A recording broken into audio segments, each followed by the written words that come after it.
Lucknow university کے vice chancellor تھے، ان سے میں نے پوچھا کہ زکوٰۃ دینے کا صحیح طریقہ کیا ہے؟ تو انہوں نے کہا کہ زکوٰۃ اس طرح سے دو کہ اگلا زکوٰۃ دینے کے قابل ہو جائے. اچھا، اس نے میری زندگی بدل دی اس بات نے. اب میں ڈھونڈتا پھرتا ہوں ایسے لوگ جس کے پاس کہ صلاحیت ہے، قابلیت ہے کچھ کرنے کی، اس کو پیسے چاہیے 1,00,000 روپیہ، 2,00,000 روپیہ، 5,00,000 روپیہ، اس کو آپ پیسے دیں، اس کو آپ ریڈی لگا دیں، اس کو دکان کھول دیں، اس کو کھوکھا لگا دیں، کچھ کر دیں. ایک دفعہ وہ لڑکا چل پڑے گا نا، تو آہستہ آہستہ ایک کھوکھے سے 2 کر لے گا، 2 سے 3 کر لے گا، وہ بڑا ہوتا جائے گا.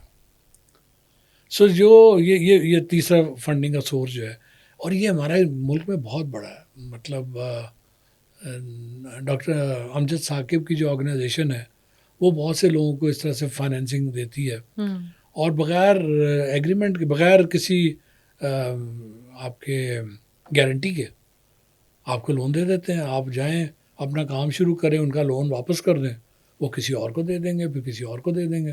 تو اس طرح سے یہ جو ملک چل رہا ہے وہ اسی طرح سے چل رہا ہے.